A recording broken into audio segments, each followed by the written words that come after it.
beri baa waxaa jiri jiray wiil doqon ah oo ku noolaa tuulo fog. Maalin maalmaha ka mid ah hooyadiis oo waayeel ah ayaa u yeertay, waxayna ku tiri, wiilkaygiiow, gurigeena hoostiisa waxaa ku jira qasnad dahab ah. Waa inaad qodaa oo heshaa si aad u noqoto qof hodan ah. Wiilkii doqonka ahaa ayaa aad uga farxay warkaasi. Subaxdii ayuu qaatay qoryo iyo qodax, wuxuuna bilaabay inuu qodo guriga agtiisa. Wuxuuna qodayay maalmo badan, laakiin waxba kama helin. Wuxuu u maleeyay in hooyadiis ay ku maadaysatay. Markii uu daalay, wuxuu arkay in dhulka uu qoday uu noqday mid aad u fiican oo u diyaarsan in wax lagu beero. Wuxuu go'aansaday in halkii uu qasnada ka raadin lahaa uu beero dalagyo. Muddo kadib, beertiisii ayaa midho badan soo saartay. Wuxuuna iibiyey midhihii.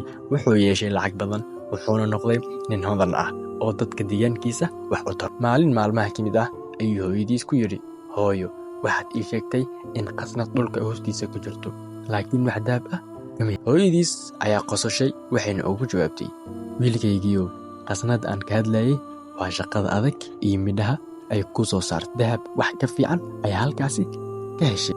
Xigmadda ku jirta sheekada ayaa waxay tahay, maalintaada waxaa qurxiya shaqo adag iyo sabir.